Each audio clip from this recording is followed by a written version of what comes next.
আসসালামু আলাইকুম গাইস। আমরা যেভাবে গাড়ি বানিয়ে থাকি তারই কিছু অংশ আপনাদের মাঝে তুলে ধরলাম। এই গাড়িটি তৈরি হচ্ছে সম্পূর্ণ নতুন মাল দিয়ে।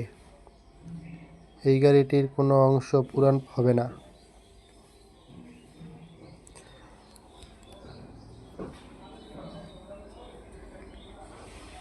গাড়িটি সম্পূর্ণ কমপ্লিট হলে আরেকটি ভিডিও নিয়ে আসব।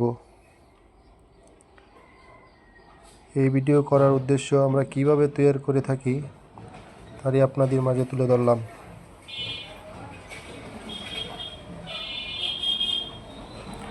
সম্পূর্ণ নতুন মাল দিয়ে যারা নিতে চান তারাও নিতে পারবেন। কিছু নতুন কিছু পুরান মিক্সার করেও নিতে পারবেন।